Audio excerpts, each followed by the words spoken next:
Bonjour à tous. Cet après-midi, les sénateurs poursuivent et espèrent finir aujourd'hui l'examen du projet de loi sur l'avenir de l'agriculture, de l'alimentation et de la forêt. Ce texte qui a été adopté par l'Assemblée nationale au mois de janvier dernier est examiné en première lecture au Sénat. Alors, l'ambition principale de ce texte est bien verdir l'agriculture, mettre en place une véritable agroécologie avec la création de groupements d'intérêt économique et environnemental, des groupements qui rassemblent les agriculteurs bonnes pratiques qui, en échange, reçoivent des aides préférentielles. Aujourd'hui, les sénateurs reprennent l'examen à l'article 23, article qui vise la santé animale, la santé végétale et plus de sécurité sanitaire dans l'alimentation. On est là plus particulièrement sur l'utilisation des produits phytosanitaires, en clair des pesticides. On rejoint tout de suite l'hémicycle. Les sénateurs ont plus de 200 amendements à examiner. L'ordre du jour appelle la suite de la discussion du projet de loi adopté par l'Assemblée nationale d'avenir pour l'agriculture, l'alimentation et la forêt. Dans la discussion, j'ai été saisi d'une demande de priorité. Monsieur Raoul, Monsieur le Président.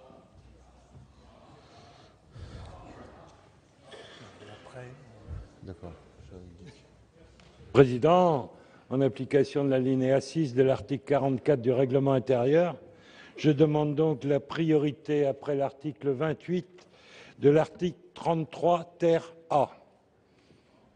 Merci, Monsieur le Président. Donc j'ai été saisi de cette demande de priorité de la Commission sur l'article 33 ter A afin qu'il soit examiné avant l'article 29. C'est cela?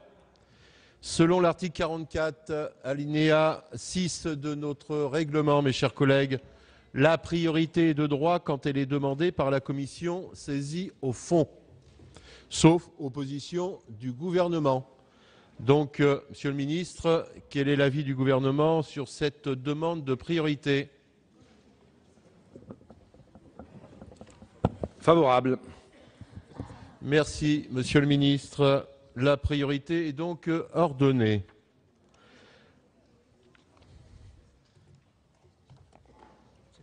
Donc on passe à l'article 23.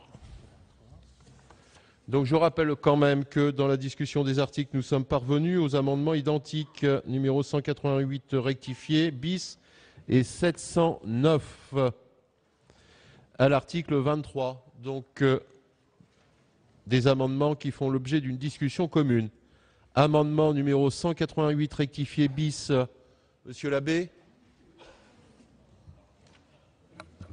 Monsieur le Président, Monsieur le Ministre, chers collègues, si d'ici quelques années les collectivités territoriales, de même que les particuliers pour leurs jardins domestiques, n'utiliseront plus de pesticides pour l'entretien de leurs espaces verts et jardins, rendant un service salutaire à la santé de leurs administrés et concitoyens, ainsi qu'à la biodiversité. Mais qu'en est-il en milieu périurbain ou rural, là où les habitations touchent les champs? Aucune obligation n'existe pour que les épandages de produits chimiques et dangereux se fassent à une certaine distance de sécurité des habitations. C'est ce que nous proposons par cet amendement, en donnant la possibilité au préfet de mettre en place cette distance de sécurité, à l'instar du pouvoir qu'il a déjà pour en faire de même à proximité des zones humides ou d'autres zones considérées comme vulnérables d'un point de vue environnemental. Ainsi, on fait se rejoindre les préoccupations en matière de santé publique et de protection de l'environnement. Merci, Monsieur Labbé. L'amendement numéro 709, Madame Bonnefoy. Oui, merci Monsieur le Président. Donc l'article L 253-7 du Code rural donne la possibilité à l'autorité administrative de prendre dans l'intérêt de la santé publique ou de l'environnement, certaines dispositions en matière d'interdiction ou d'encadrement de l'utilisation de produits phytopharmaceutiques. Parmi ces dispositions, elle peut actuellement interdire ou encadrer l'utilisation des produits phytopharmaceutiques dans des zones particulières, telles les zones utilisées par le grand public ou par des groupes vulnérables, les zones Natura 2000 ou encore certaines zones protégées. Le présent amendement vise à ajouter à cette liste les zones à proximité des habitations afin que soit prise en compte la protection des riverains. Merci, Madame Bonnefoy. Un amendement 456 rectifié bis, Madame Goulet. Oui, Monsieur le Président, Monsieur le Ministre, c'est un amendement que j'ai co-signé avec Chantal Joanneau, qui cette fois-ci vise l'article L 253 alinéa 1 du Code rural, s'agissant une fois encore, comme les deux autres amendements, des produits phytosanitaires. Il s'agit cette fois d'interdire leur utilisation à moins de 100 mètres des propriétés à usage d'habitation et des établissements recevant du public. Merci. Monsieur le rapporteur. Monsieur le Président, Monsieur le Ministre, avis favorable pour Madame Bonnefoy et Monsieur Labbé. Madame Goulet, je vous demanderais bien de le retirer au profit des deux autres parce que le vôtre est plus restrictif. Vous mettez une distance, alors qu'autant laisser l'administration la liberté de le faire. Les retirer. Merci. Je les mets aux voix. Même avis, excusez-moi, Monsieur le Ministre. Alors, je les mets aux voix. Qui est pour? Qui est contre? Ils sont adoptés. Le 188 rectifié bis et le 709, bien sûr, celui de Madame Goulet étant retiré. Deux amendements faisant l'objet d'une discussion commune, toujours à l'article 23, l'amendement numéro 36, rectifié terre, qui est présenté par Mme Prima. Merci Monsieur le Président, Monsieur le Ministre, mes chers collègues. Il s'agit ici de mieux encadrer la fraude, en tout cas de mieux la sanctionner. Un meilleur encadrement de l'utilisation des produits phyto implique une lutte plus efficiente contre les produits phyto contrefaits et la diffusion de substances non autorisées sur notre territoire qui peuvent être à l'origine de graves pathologies pour leurs utilisateurs. Je rajoute qu'au cours de la mission d'information sur les pesticides, dont Mme Bonnefoy était la rapporteure, nous avons eu des indications comme quoi le commerce, on va dire, de produits non autorisés sur notre territoire, ça pouvait s'apparenter au grand banditisme. Et dans ce contexte, il convient d'harmoniser les sanctions prévues à l'article L253-15 du Code rural avec celles qui sont prévues au premier alinéa de l'article L521-10 du Code de la propriété intellectuelle, qui stipule que lorsque les faits portent sur des marchandises dangereuses pour la santé, la sécurité de l'homme ou de l'animal, les peines sont portées à 5 ans d'emprisonnement et à 500 000 € d'amende. Il s'agit donc d'un amendement de coordination entre les différents codes dont je vous avais saisi, Monsieur le Ministre, lors des questions cribles sur la propriété intellectuelle. Merci, Madame Prima. Un amendement numéro 710, c'est Madame Bonnefoy. Oui, actuellement, aucune sanction n'est prévue dans le Code rural en matière de contrefaçon, de fraude ou d'importation illégale de produits phytosanitaires. C'est bien évidemment un manque qu'il faut combler si nous voulons vraiment lutter contre ces pratiques potentiellement très dangereuses, tant pour les agriculteurs que pour l'environnement. Donc le présent amendement vise à définir les sanctions applicables dans de pareils cas et nous proposons d'aligner le niveau de sanctions sur celles proposées aux médicaments vétérinaires à l'article 20 du présent projet de loi. Merci, Madame Bonnefoy. Monsieur le rapporteur. Merci. Il me semble que si nous votons l'amendement de Mme Bonnefoy, à qui je donne un avis favorable, votre amendement, à qui je donne un avis favorable, mais est satisfait par celui de Mme Bonnefoy, puisqu'il est plus large. Donc, si vous le retirez au profit de celui-ci, voilà. Mais non, parce qu'on ne peut pas faire le contraire, parce que celui de Mme Bonnefoy est plus large. Monsieur Retailleau. Ah pardon, oui, le gouvernement. Décidément, Monsieur le Ministre. Deux fois. Monsieur le Président, merci. Même avis que le rapporteur. Je rajoute un point. Dans le plan éco-phyto que nous avons mis en place, il y a un volet spécifique sur la lutte contre la fraude, contre les importations frauduleuses. Et depuis que nous avons adopté ce plan, les contrôles et l'administration travaillent justement pour chasser et poursuivre ceux qui, sur ces sujets-là, trichent. Merci, Monsieur le ministre. Monsieur Retailleau. Non, sur le fond, les deux amendements convergent largement, d'autant plus qu'il faut avoir la main ferme dès lors qu'il s'agit de molécules qui sont dangereuses avec la contrefacture. Alors nous, on aurait préféré bien sûr que l'amendement de Sophie Primas prime, si j'ose dire, sur l'excellent amendement de Nicole Bonnefoy. On se ralliera à la sagesse. Est-ce que vous me permettez de vous adresser mes félicitations, Monsieur le Président? On n'a pas pu participer au vote, évidemment, mais je trouve qu'il y a deux qualités que je voudrais souligner dans l'hémicycle. C'est que vous appartenez à une excellente commission permanente du Sénat. Je ne pense pas que ce soit Daniel Raoult qui me contredise. Puis ensuite, vous êtes président de conseil général. Bien. Merci, Monsieur Retailleau. Madame Primas. Merci, Monsieur le Président. Oui, je vais évidemment retirer mon amendement au profit de celui de Nicole qui est plus large, comme vous l'avez dit. Je voudrais juste profiter de l'occasion pour rendre hommage en fait à l'ensemble des forces de douane, de police, de justice qui travaillent sur ces dossiers-là parce qu'ils ne sont pas très nombreux et font un travail remarquable. Voilà, je voulais simplement le justifier. Merci. Alors, je mets aux voix l'amendement 710. Qui est pour? Qui est contre? Donc il est adopté. 5 amendements faisant l'objet d'une discussion commune à l'article 23. Le 97 rectifié bis qui est identique au 480. Madame Primas. Merci Monsieur le Président, Monsieur le Ministre, mes chers collègues. Donc cet amendement vise à supprimer l'alinéa numéro 7. En fait, cet alinéa exclut lui-même du champ d'agrément tel qu'il est prévu à l'article L 254.1 du Code rural les applicateurs en tant que prestataires de services de produits de biocontrôle. Or, nous trouvons que cette dérogation ne se justifie pas dès lors que les produits de biocontrôle, si bénéfiques soient-ils par rapport aux produits phytosanitaires, peut-on supposer, sont quand même des produits ayant un effet phyto et pour lesquels une évaluation des risques et une autorisation de mise sur le marché est nécessaire. Même si elle doit être peut-être allégée, elle est nécessaire et ces produits sont des produits qui ne sont pas anodins pour la santé publique et pour l'environnement. De plus, et pour s'assurer d'un développement et d'une mise en œuvre efficace des produits de biocontrôle, il convient de veiller à ce que leur application soit effectuée par des prestataires dont les compétences sont reconnues. En conséquence, l'ensemble des règles qui s'imposent aux produits phytosanitaires doivent s'appliquer également aux produits de biocontrôle, même si je conçois qu'ils soient peut-être allégés. Merci Madame Primas. Le 480 n'est pas défendu. Un amendement 406 rectifié. Madame Ferrat. Merci Monsieur le Président, Monsieur le Ministre, mes chers collègues.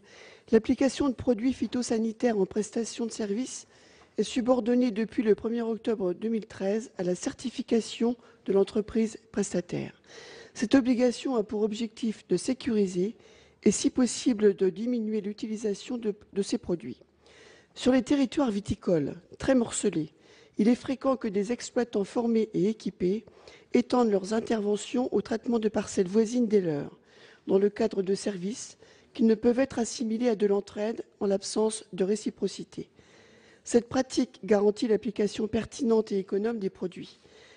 L'obligation faite aux exploitants agricoles de faire certifier leur entreprise pour poursuivre la réalisation de ces prestations à petite échelle condamne cette pratique pour l'avenir, car la charge et les contraintes de la procédure de certification seront disproportionnées au regard de la faible importance des prestations en cause. Il s'ensuivra que les bénéficiaires de ces prestations devront soit procéder eux-mêmes à l'application des produits au moyen de matériel moins évolué, soit faire appel à des entreprises de prestations qui ne pourront pas toujours intervenir au moment le plus opportun et qui, de ce fait, utiliseront de plus fortes doses pour assurer un minimum d'efficacité au traitement. Afin d'éviter ces conséquences contre-productives, au regard des finalités de la certification, il est proposé d'instituer une dérogation à l'obligation de certification lorsque la prestation est réalisée à titre accessoire par un exploitant titulaire du certificat décideur en deçà d'un seuil fixé par décret qui pourrait être exprimé soit en surface, par exemple 2 hectares, soit en chiffre d'affaires, par exemple 3 000 €. Madame Ferrat, le 257 rectifié terre n'est pas défendu. Le 334 rectifié terre Monsieur César. Oui, merci Monsieur le Président. Madame Ferrat vient de préciser l'amendement que nous avions défendu ensemble et pour moi, c'est un amendement de précision. Il est important par rapport à ce qu'elle a dit que justement, que lorsque c'est à titre secondaire, qu'on puisse éviter le fameux certificat taux. Merci Monsieur César. Monsieur le rapporteur.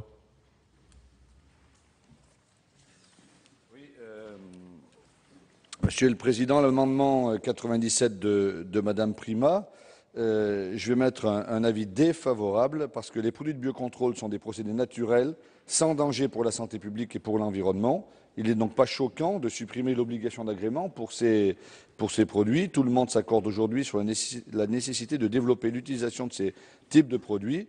La suppression de l'agrément me semble pleinement cohérent avec cet objectif. Sur les deux autres qui sont un peu à l'opposé, Madame Ferrat, le numéro 406, c'est la dispense d'agrément pour les petits applicateurs. Donc je n'y suis pas favorable. Quant à Monsieur César, il a dit lui-même que c'est un amendement de bon sens. Je trouve que c'est un amendement de bon sens, mais j'ai demandé l'avis du gouvernement. Merci. Comment? Je le crois, c'est le bon sens paysan. Merci, Monsieur le rapporteur et néanmoins président. Monsieur le ministre.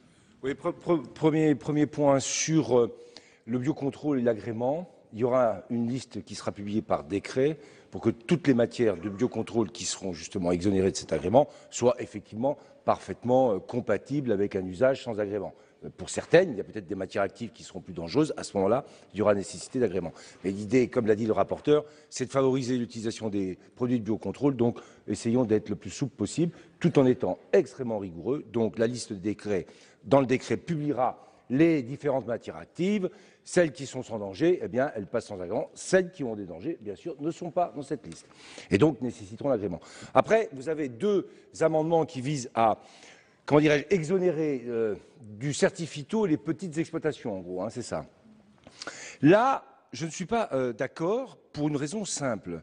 C'est que certificat, c'est une formation, j'allais dire, donnée et délivrée pour utiliser les produits phytosanitaires pour éviter les dangers qui sont liés à l'utilisation de ces produits qui sont, comme vous le savez, dangereux. Madame Bonnefoy et Madame Prima avaient fait un rapport. Il y a eu suffisamment de cas avérés et quelquefois dramatiques pour que cette formation puisse être dispensée à tous ceux qui utilisent ces produits. On ne va pas exposer, parce qu'on a une petite exploitation, plus quelqu'un qui aurait une grande exploitation. Donc là, je ne suis pas favorable à ces deux amendements. Voilà. Merci, Monsieur le ministre. Alors, sur le 97 rectifié bis, Madame... Oui, allez-y. Merci, Monsieur le Président. Moi, je souhaiterais revenir sur le 406. Monsieur le ministre, la fin de mon propos est celui-ci.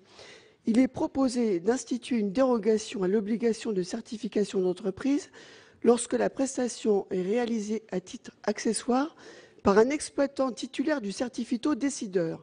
Donc, il y a déjà quelque part une validation de compétences et de capacités. On n'est pas tout à fait dans l'esprit de laisser faire des traitements par des personnes qui n'auraient pas une base solide de produits. Merci. Allez-y, mon cher collègue. Oui, Monsieur le Président, pour appuyer l'amendement de Françoise Ferrat, parce que je crois qu'il faut trouver à la fois des précautions, principe de précaution, mais pas rebuter l'innovation, principe d'innovation par rapport au principe de précaution. De plus en plus, c'est des tests qui se défendent et qui méritent d'être accompagnés sur le plan législatif. Et là, c'est un amendement tout à fait pragmatique qui respecte à la fois le danger de ces produits phytosanitaires qui sont nocifs pour la santé pour un certain nombre, ne l'oublions pas. Il s'agit de passer à l'acte et qui ne vont pas à l'encontre de l'innovation qui, là aussi, sera dans ce domaine-là tout à fait essentiel pour à la fois amener une production respectant l'environnement et assurer la sécurité de nos concitoyens. Donc je pense que c'est un amendement particulièrement pragmatique. C'est la raison pour laquelle, sur le plan du département, nous sommes nombreux à soutenir ce type d'avancée législative, trouvant un juste compromis entre ces produits phytosanitaires, et on en reparlera au cours d'un autre amendement, les produits Brocontrol ou les PNPP. Alors, je mets aux voix le 97 rectifié bis. Monsieur le ministre? Rapidement, sur cette question, j'ai bien compris les arguments. Je peux admettre un principe de sagesse sur cette question. On verra en deuxième lecture, parce qu'il faut quand même bien qu'on soit clair. On ne peut pas laisser passer sur ces questions-là des éléments qui remettraient en cause la logique générale, surtout sur le certificat. Mais j'ai compris un certain nombre d'arguments, en particulier sur un prestataire qui serait lui, qui aurait eu le certificat, qui viendrait chez un petit agriculteur. Bon, on voit bien, mais j'accepte, sagesse, on regardera ça sur la deuxième lecture pour être sûr que dans ce sujet-là, on n'ouvre pas des portes avec des risques derrière. Madame Prima. Oui, Monsieur le ministre, je trouve un peu contradictoire finalement votre position, parce que sur l'amendement que je défends, il s'agit de prendre des précautions. J'ai bien compris que vous auriez un décret avec une liste précise de produits, mais dans cet amendement, il s'agit de prendre des précautions sur la mise sur le marché de produits de biocontrôle. Alors, et vous ne souhaitez pas qu'on le fasse par esprit de simplification. Et l'amendement de notre collègue Ferrat est, elle, un peu plus, j'allais dire, facilitatrice pour des personnes qui sont déjà certifiées. Et là, vous bloquez, donc vous semblez bloquer. Donc il me semble qu'il y a une contradiction entre les deux. Moi, voulant prendre des précautions avant la mise sur le marché, alors que ma collègue Ferrat voudrait prendre un peu plus de liberté avec des personnes qui sont déjà formées. Donc voilà. Je trouve qu'il y a un peu d'une contradiction entre les deux. Monsieur le ministre. Mais j'ai le même avis sur les deux amendements, hein. 406 et 334. Voilà, parce que bon, sur les deux amendements, quel est le problème que vous posez? C'est que vous voulez maintenir un agrément sur les produits de biocontrôle. Il y a de la lutte intégrée, par exemple, les coccinelles et autres. On ne va pas donner des agréments sur des sujets comme ça. On fera un décret qui donnera des autorisations pour une certaine liste qui n'a pas de danger. Si on considère que des matières actives dans le cadre du biocontrôle ont un danger, à ce moment-là, il y aura la nécessité d'avoir un agrément. Mais simplifions la procédure. Si on veut que ça se développe, si on veut que des agriculteurs utilisent ces nouveaux produits pour justement éviter d'utiliser les phytosanitaires traditionnels, eh bien, ouvrons un peu et donnons de la souplesse, c'est tout. Mais je suis parfaitement cohérent sur les deux amendements. Merci. Monsieur le rapporteur. Donc, après ce débat, j'émets un avis défavorable sur celui de Mme Ferrat et de Mme Prima et un avis favorable sur celui de M. César. Oula. Bien, ça se complique. Donc, Monsieur le ministre, vous êtes favorable au 406, au 334.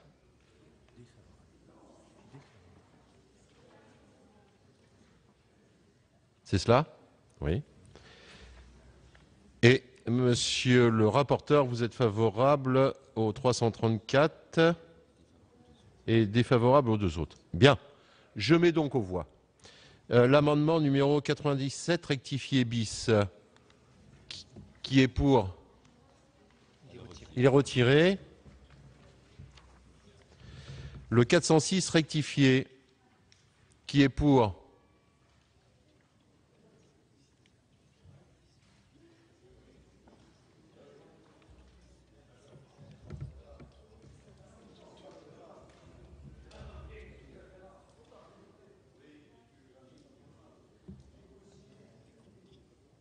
Contre.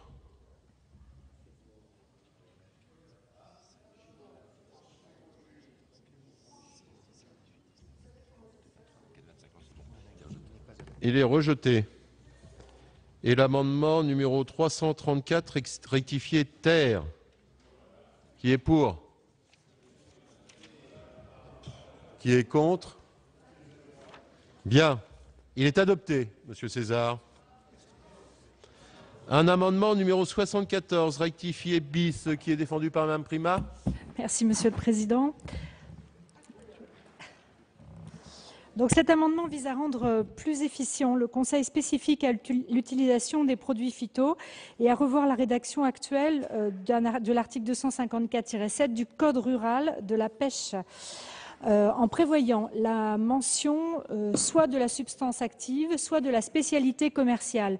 L'objectif est de simplifier la fiche de préconisation afin de la rendre plus lisible pour l'agriculteur. En effet, selon le type de culture, il est plus pertinent de préconiser des matières actives lorsque celles-ci sont communes ou le non commercial. Par ailleurs, les organismes réalisant du conseil indépendant doivent avoir la possibilité d'indiquer sur la fiche de préconisation seulement la substance active et non une seule spécialité commerciale afin de préserver leur impartialité. En outre, afin de garantir la communication de l'intégralité des informations, il est également proposé qu'un document complémentaire aux fiches de préconisation reprenant de façon exhaustive l'ensemble des spécialités et leurs substances actives préconisées par les conseillers, la réglementation liée à l'utilisation des produits phyto soit remis à minima annuellement à chaque agriculteur ayant bénéficié d'un conseil. Et en remplaçant enfin la notion de parcelle et leur superficie par le périmètre à traiter. Dans le cadre du conseil individuel, l'identification du nom de la parcelle et de la superficie ne sont bien souvent pas adaptées car il peut s'agir de traiter par exemple une partie de parcelle, un ensemble de parcelles ou une culture sous serre ou telle variété de végétal à tel stade. La notion de périmètre à traiter se révélerait par conséquent, à notre avis, plus pertinente. Merci Madame Prima. Monsieur le rapporteur. Oui, Monsieur le Président, cette préconisation écrite devrait ainsi désormais préciser la substance active ou la spécialité recommandée et non plus ces deux éléments. C'est le sens de votre amendement. Cet assouplissement, me semble-t-il, n'est pas conforme aux objectifs du Grenelle de l'environnement. Aussi, j'y suis défavorable. Merci, Monsieur le Ministre. Même avis, c'est par rapport à toutes ces questions liées au conseil pour les agriculteurs, sur l'utilisation des phytosanitaires ou autres produits. Il faut qu'il y ait une information qui soit donnée, il faut qu'il y ait une information qui soit donnée aussi sur les méthodes alternatives. Et donc, ce qui existe aujourd'hui et qui a été décidé dans le cadre du Grenelle de l'environnement doit rester. C'est pour ça que je ne suis pas favorable à votre amendement, Madame Prima. Merci, Monsieur le Ministre. Madame Prima, pour explication de vote. Oui, pardonnez-moi, ça vient en fait renforcer les informations qui sont aujourd'hui données, et puis ce n'est pas le seul contenu de cet amendement, puisqu'on parle également du périmètre d'application, du périmètre à traiter, et non des parcelles et de leur superficie. Donc moi je veux bien sous-amender, mais il y a plusieurs éléments dans cet amendement. Peut-être faut-il les séparer. Merci Madame Prima. Je le mets aux voix. Le 74 rectifié bis, avis défavorable de la Commission, avis défavorable du Gouvernement. Qui est pour?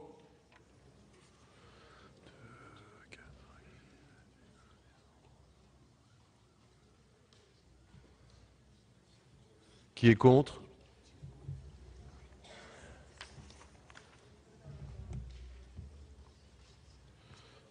Il n'est pas adopté. Deux amendements et un sous-amendement à l'article 23. L'amendement numéro 665 rectifié. Monsieur César. Oui, merci Monsieur le Président. C'est un amendement rédactionnel parce que j'ajoute dans notre amendement au moins une fois par an, c'est le conseil qui est donné par les utilisateurs, par les distributeurs. Et ça me paraît important par rapport au texte qui est proposé à l'alinéa 17 d'ajouter au moins les conseils sont donnés une fois par an. Conseil individualisé, bien sûr. Voilà, c'est ça la précision que je voulais apporter par rapport donc à la rédaction de l'alinéa 17 du projet de loi. Monsieur César. Un amendement 796. Monsieur le rapporteur. Oui, Monsieur le Président, c'est vrai qu'en commission, il y a eu tout un tas d'amendements qui rendaient le texte un peu compliqué. Donc, je donnerai mon avis tout à l'heure sur celui de Monsieur César, sur lequel j'ai pas de problème. Et donc, la Commission a souhaité réécrire l'allègement de l'obligation de conseil pour les achats récurrents. Je vais donc simplement vous lire l'argumentation qui réécrit l'ensemble du dispositif. Le projet de loi met en place donc une obligation de conseil individualisé visant à encourager des pratiques alternatives pour les distributeurs de produits phytopharmaceutiques. Cela va dans le bon sens et responsabilise le vendeur dans l'évolution des pratiques. Mais la rédaction de l'article 23 était difficilement opérationnelle pour les achats récurrents. On n'allait pas demander à chaque fois d'avoir le conseil. Aussi, l'amendement que nous avons rédigé en commission précise de quelle manière le conseil doit être prodigué par les distributeurs des produits phytopharmaceutiques. Il faut que le client bénéficie donc, comme vient de le dire excellemment M. César, au moins une fois par an, mais pas à chaque fois, d'un conseil individualisé pour ces achats récurrents. On parle bien des achats récurrents. Lorsqu'ils ne sont pas récurrents, c'est une autre procédure. Donc, une fois par an, au lieu de à chaque achat. Et cet amendement que nous avions réécrit pour écrire l'article 23 comprend l'amendement de M. César.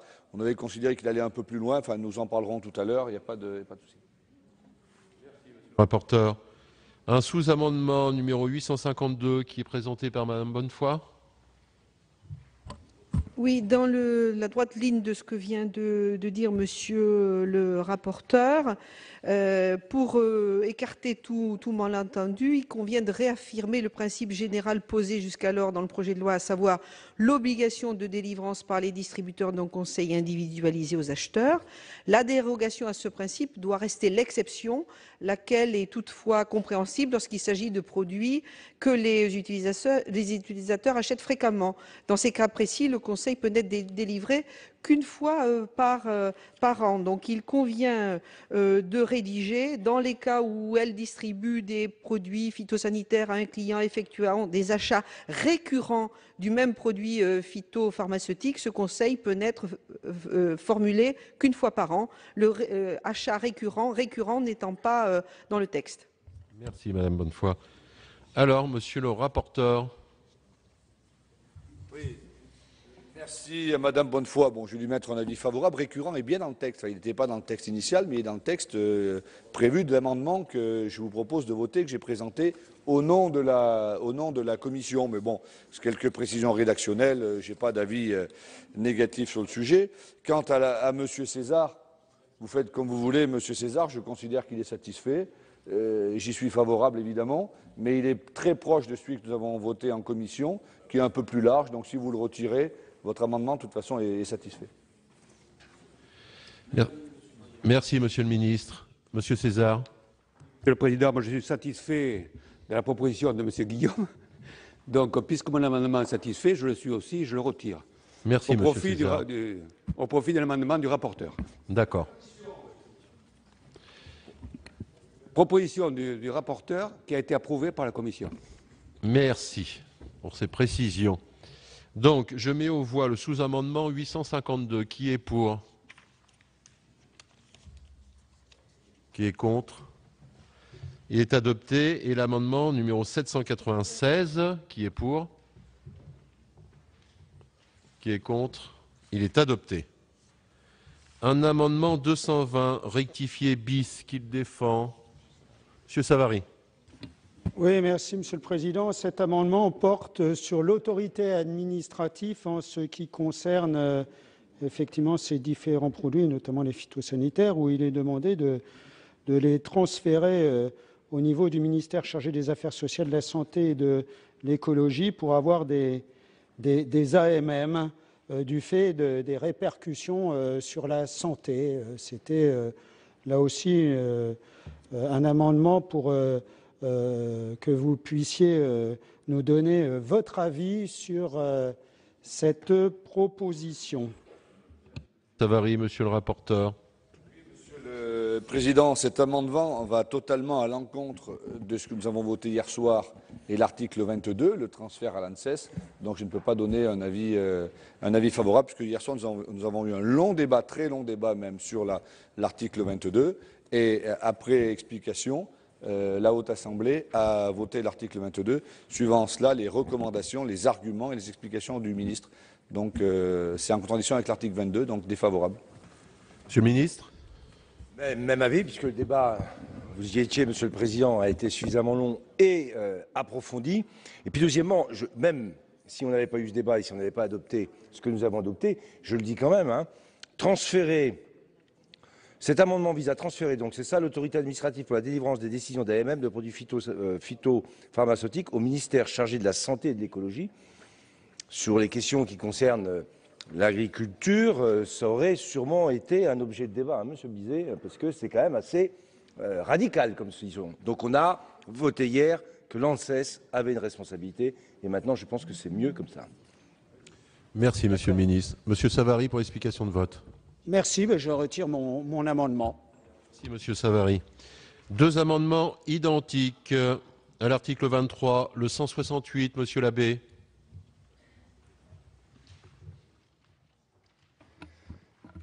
Oui, ce n'est pas pour le plaisir de n'être jamais content.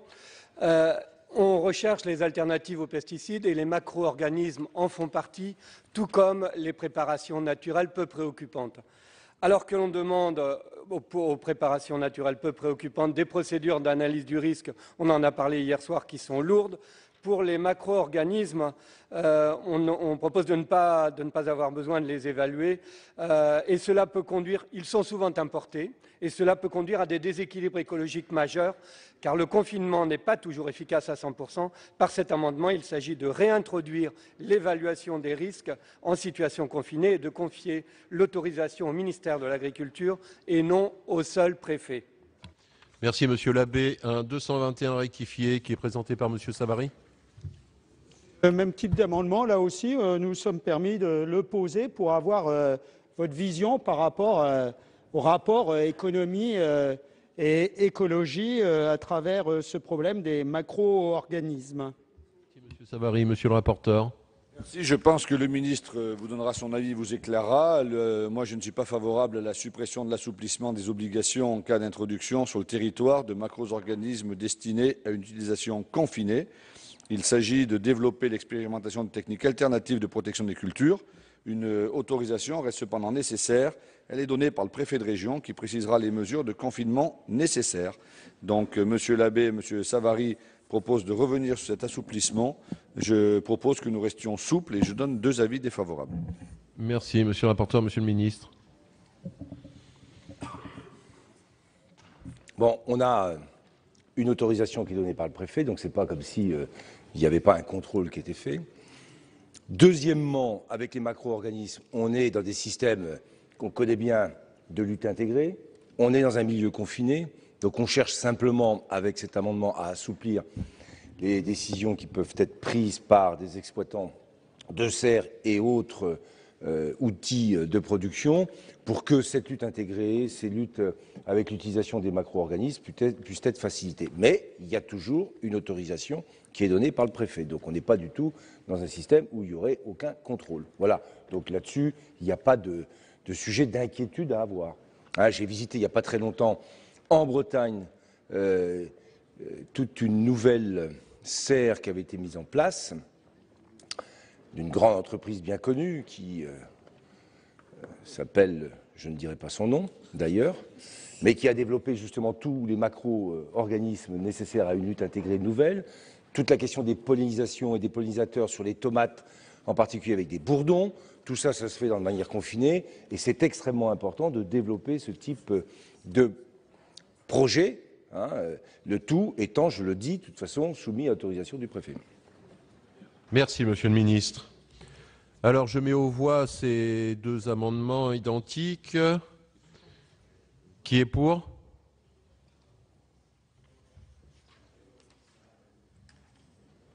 Qui est contre? Qui s'abstient? Ils ne sont pas adoptés. Deux amendements faisant l'objet d'une discussion commune, un numéro 711. Madame Bonnefoy.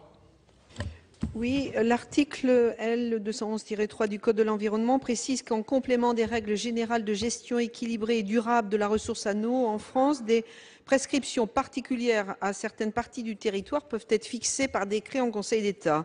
Dans cette optique, il prévoit la possibilité pour l'autorité administrative, dans des conditions fixées par décret, de délimiter des programmes d'action à l'intérieur des zones où il est nécessaire d'assurer la protection quantitative et qualitative des aires d'alimentation des captages d'eau potable, d'une importance particulière pour l'approvisionnement actuel ou futur.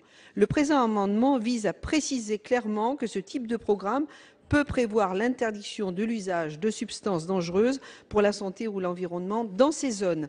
Cette proposition s'intègre bien dans les objectifs fixés par le gouvernement dans le cadre de la conférence environnementale d'identification de 1000 captages prioritaires, incluant le développement d'une agriculture respectueuse de l'environnement afin de garantir la qualité de la ressource en eau.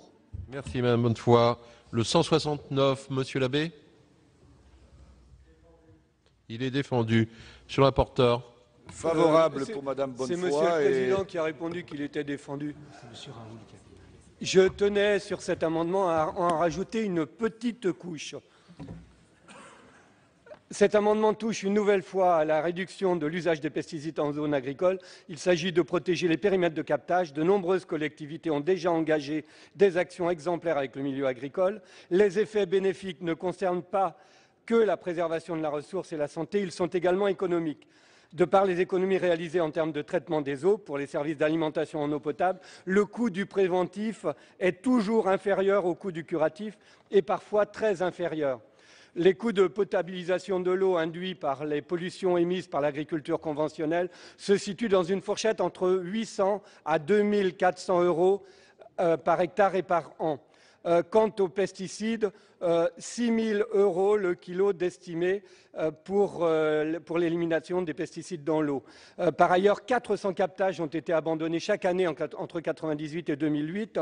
Et je vais en terminer par l'avis du CESE dans son rapport sur la gestion et l'usage de l'eau en agriculture, qui en appelle à une sortie rapide sur ces parcelles de l'utilisation des produits phytosanitaires de synthèse. Alors encore une fois, il s'agit de donner raison à des pratiques que beaucoup d'entre nous avons initiées sur nos territoires, en lien avec les agriculteurs et leur organisation, et en faisant de ces territoires des territoires exemplaires en termes d'agroécologie.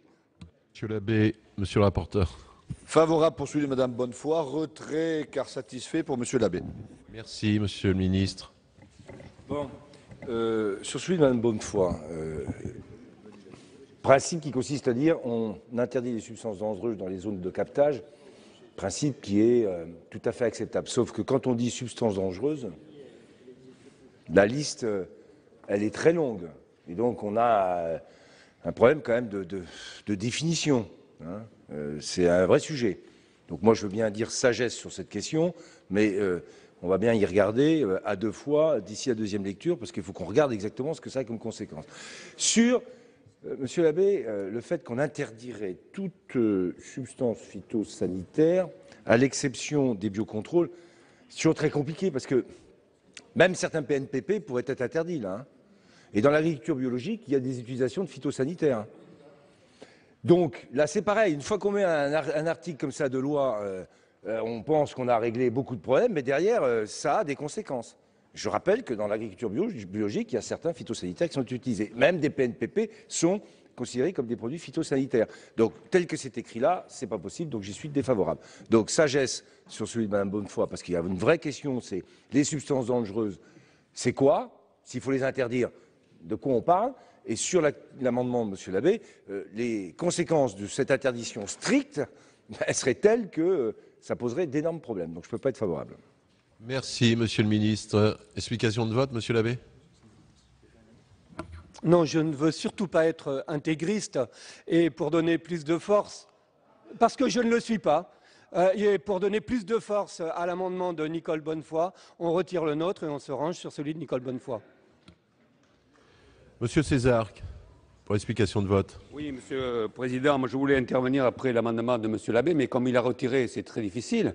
Mais dire que les périmètres par rapport aux stations de pompage existent déjà, et c'est le préfet qui prend la décision par un arrêté préfectoral, et je crois qu'aujourd'hui, les précautions sont suffisantes, ce n'est pas la peine d'en rajouter une couche. Alors, sur le 711 de Madame Bonnefoy, qui est pour, qui est contre, il est adopté. Je fais voter l'article 23, même vote. Même vote. L'article 23 bis, même vote. Même vote. À l'article 24, j'ai une demande de parole de Monsieur Lenoir. Oui, Monsieur le Président, Monsieur le Ministre, mes chers collègues, nous avons eu un long débat en commission d'affaires économiques sur l'article 24 et sur l'opportunité de légiférer par ordonnance. J'ai eu l'occasion de dire au nom de mon groupe que nous étions tout à fait défavorables sur le principe de cette initiative qui a été prise par le gouvernement. Nous avons entendu monsieur le rapporteur en commission nous expliquer que lorsque la droite était au pouvoir, elle n'avait pas manqué de proposer des ordonnances. C'est vrai, on ne peut pas réécrire l'histoire. Toutefois, nous avons encore dans les oreilles les arguments très percutants que nous avons entendus venant de la partie gauche de l'hémicycle, aussi bien au Sénat que pour certains d'entre nous à l'Assemblée nationale, des arguments pertinents qui déconseillaient de légiférer par ordonnance. Et notre position aujourd'hui est tout à fait hostile à l'article 24. Du reste, je le dis tout de suite, nous serons amenés tout à l'heure à voter un amendement que notre collègue M. Lecam a déposé visant à supprimer cet article. Alors j'ajoute que lorsque l'on regarde l'article 24 tel qu'il nous est proposé, il y a des dispositions qui figureraient dans une ordonnance et qui sont assez voisines de celles qui ont été discutées à l'article 23. Je n'entre pas dans le détail, mais vous nous proposez d'intervenir dans des domaines tout à fait voisins. Ce ne sont pas des domaines négligeables, ce ne sont pas des domaines que nous devons passer sous silence, quand bien même nous aurions la possibilité, dans le cadre de l'habilitation de ces ordonnances, d'en rediscuter. Il s'agit par exemple de l'utilisation des produits phytopharmaceutiques. Il s'agirait également de moderniser et de simplifier les règles applicables aux matières fertilisantes et supports de culture, nous en avons parlé tout à l'heure. Modifier et simplifier le régime applicable aux groupements de défense que nous connaissons bien sur nos territoires et qui jouent un rôle très important. Et là-dessus, nous souhaiterions pouvoir connaître dès à présent quelles sont les intentions du gouvernement. Il y a également l'organisation et en fait, il est dit redéfinir et moderniser, mais dans quel sens et sous quelle forme, les missions de l'ordre des vétérinaires. Là aussi, ces professions se tournent vers nous en nous disant mais de quoi s'agit-il? Quelles sont les intentions du gouvernement dans ce domaine? Il y a également une disposition qui, franchement, ne trouve pas sa place dans nos préoccupations, du moins c'est mon avis. Il s'agit des règles applicables au commerce des animaux de compagnie. Franchement, aujourd'hui, est-ce que nous avons à nous pencher sur cette question ô combien estimable quand on connaît toutes les dispositions qui sont mises à la disposition aussi bien des collectivités, des associations de défense des animaux et qui, aujourd'hui, évitent qu'il y ait des abus et s'il y en a, ils relèvent de la loi et j'estime que tout cela fonctionne suffisamment bien pour ne pas donner l'impression aux personnes qui s'intéressent à ces animaux domestiques qu'on va encore alourdir les dispositions de la loi. Enfin, il y a, Monsieur le Ministre, un autre point, c'est le 7e de l'article 24, adapter au droit de l'Union européenne les dispositions relatives au transport des animaux vivants et aux sous-produits animaux, notamment en redéfinissant l'activité d'équarrissage, en actualisant et en complétant la liste des sanctions, etc. C'est un sujet extrêmement sensible. Nous avons eu à le connaître il y a presque 20 ans, à propos de la crise de la vache folle. Il y a eu des textes importants qui ont été soumis à l'approbation du Parlement, qui ont donné lieu à la loi de 1996. Nous ne pouvons pas, au moment où il a été dit dans la presse qu'un non-lieu était prescrit sur ce scandale de la vache folle, nous ne pouvons pas donner l'impression que, par voie d'ordonnance, nous allons aborder un sujet qui intéresse très directement nos concitoyens. Voilà les raisons pour lesquelles, Monsieur le Président, Monsieur le Ministre, Monsieur le rapporteur, nous estimons que les points qui méritent d'être regardés doivent être introduits dans la loi, que certains sont inutiles, je l'ai dit, pour le commerce des petits animaux, et donc que le Parlement soit amené à en discuter très directement. Merci, Monsieur Lenoir. Monsieur le Ministre. Bon, je voulais juste préciser une chose, c'est que ces ordonnances, pour qu'on soit transparent, seront disponibles ce soir et seront distribuées l'ordonnance sera distribuée ce soir, dans ces grandes lignes, aux représentants des chefs de groupe. Donc chacun pourra avoir connaissance de ce qu'il y a dedans, et on évitera comme ça après la discussion de l'article 24, bien sûr, mais quand même, il n'y a rien à cacher. Vous avez parlé d'un certain nombre de choses. La directive transport des animaux, je vous le dis, ça c'est une directive qui s'applique directement en droit national et qui ne fait pas l'objet de discussion. Si j'avais la possibilité de discuter des règles d'application, on pourrait le faire, mais ça, c'est pas possible. Sur le premier aussi article dans ces ordonnances sur les questions liées à l'expérimentation sur les produits phytopharmaceutiques, c'est l'expérimentation, tout à fait possible. Et donc ça, c'est des règles qu'on mettra par ordonnance. C'est tous ces sujets qui sont et qui relèvent de l'ordonnance, sans qu'il y ait d'ailleurs, je le dis, puisqu'on vous le distribuera, de problèmes de choses qui seraient, comment dirais-je, qui viendraient remettre en cause le débat nécessaire au niveau du Parlement. Le débat a lieu dans des articles législatifs quand il est du domaine législatif. Là, on est dans le domaine purement de l'ordonnance. Vraiment, soyez tous rassurés, et je le dis d'autant plus que ce soir, après la pause de 19h30, donc à 21h30, on distribuera à tous les chefs de groupe les lignes que j'ai là des ordonnances. Voilà. Merci, Monsieur le ministre. Monsieur le rapporteur. Oui, merci, Monsieur le Président.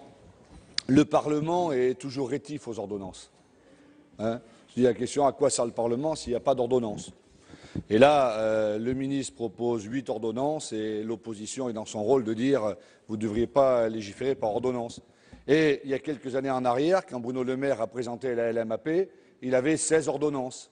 Et je suppose que vous avez soutenu, et je suppose que l'opposition d'alors, dans laquelle j'étais, a dû dire « non, il y a trop d'ordonnances ». Donc chacun est dans son rôle. Tantôt ce sont les uns, tantôt ce sont les autres. Le ministre nous fait la transparence en nous les présentant. Je propose que nous passions aux amendements. Bien.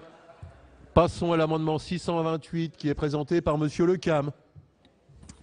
Monsieur le Président, Monsieur le Ministre, chers collègues, c'est notre première intervention cet après-midi. Je voudrais donc en profiter pour féliciter Monsieur Didier Guillaume pour sa brillante élection en tant que président du groupe socialiste. Par ailleurs, pour ce qui concerne cet amendement de suppression lié, bien sûr, vous l'avez compris, par les ordonnances, dont le grand défaut est en général de ne pas savoir exactement ce qu'il en sera fait, j'ai bien entendu la proposition de Monsieur le ministre de nous les faire connaître dans la journée. Nous ne voulons pas non plus priver cet hémicycle du débat sur le contenu même de cet article. Donc nous allons retirer le 628. 3 amendements donc faisant l'objet d'une discussion commune à l'article 24. Le 222 rectifié qui est présenté par Monsieur Savary. Dans ce cadre-là et de l'expérimentation notamment des produits phytosanitaires, on se posait également la question de l'application les principes d'application de l'expérimentation de ces produits-là. C'est en tout cas le but de l'amendement. Monsieur Savary. 455 rectifié, Mme Goulet. Oui, Monsieur le Président, Monsieur le Ministre, mes chers collègues, il s'agit d'un amendement très simple puisqu'il s'agit de remplacer le mot expérimentation par les mots un plan d'action. En effet, les expérimentations ayant eu lieu, il faut maintenant mettre en place un plan d'action de réduction des produits phytopharmaceutiques. Donc il s'agit juste de remplacer un mot par un autre. Merci. En 629, présenté par Monsieur Lecam. Oui, Monsieur le Président, Monsieur le Ministre, chers collègues. Parmi les champs d'habilitation, l'article 24 propose de mettre en place une expérimentation ayant pour objet de réduire l'utilisation des produits phytopharmaceutiques en définissant les personnes vendant des produits phytopharmaceutiques autant autres que les produits de biocontrôle qui sont tenus de mettre en œuvre des actions à cette fin, les conditions dans lesquelles ces personnes peuvent satisfaire à ces obligations et un dispositif de certificat d'économie de produits phytopharmaceutiques qui sont délivrés aux personnes assujetties lorsqu'elles justifient avoir satisfait à leurs obligations ou dont l'acquisition leur permet de se libérer de ces obligations. Il s'agit là, comme l'avait fait à l'époque la droite, avec le marché de certificats d'économie d'énergie, de permettre à ceux qui ont les moyens financiers de déroger aux règles et objectifs de réduction de l'utilisation des produits phytopharmaceutiques. Un tel système risque de remettre l'efficacité même de la réglementation, visée surtout si le prix du certificat est fixé très bas. C'est pourquoi nous vous demandons d'adopter cet amendement 629. Merci, Monsieur le rapporteur. Oui, Monsieur le Président, donc sur les ordonnances toujours, Elles habilitent le gouvernement à mettre en place une expérimentation ayant pour objet de réduire l'utilisation des produits phyto, marquée notamment par un dispositif de certificat d'économie de produits phytopharmaceutiques, s'inspirant du dispositif des certificats d'économie d'énergie. La mise en place de tels certificats a été recommandée par le CG2AER, par le CGEDD et par l'Inspection générale des finances. Le Conseil général de l'alimentation pour l'agriculture, etc., vous connaissez ça par cœur, le Conseil général de l'environnement et du développement durable et l'Inspection des finances. C'est plus clair. Le projet de loi prévoit dans un premier temps une expérimentation de ce dispositif dont les modalités sont définies par cette ordonnance. Et donc je pense qu'il faut y être favorable à ce qu'il y a dans le texte. C'est la raison pour laquelle je donne des avis défavorables aux amendements 222, 455 et 629. Voilà pour l'examen de ce projet de loi sur l'avenir de l'agriculture, de l'alimentation et de la forêt. Un texte qui a essentiellement pour ambition de mettre en place une véritable agroécologie et de verdir l'agriculture. Vous pouvez bien sûr toujours retrouver toutes les séances sur notre site sur publicsénat.fr. Prochain rendez-vous de l'actualité parlementaire à 19h pour 24 heures Sénat présenté par Jérôme Rabier. Très bonne fin de journée sur les chaînes parlementaires.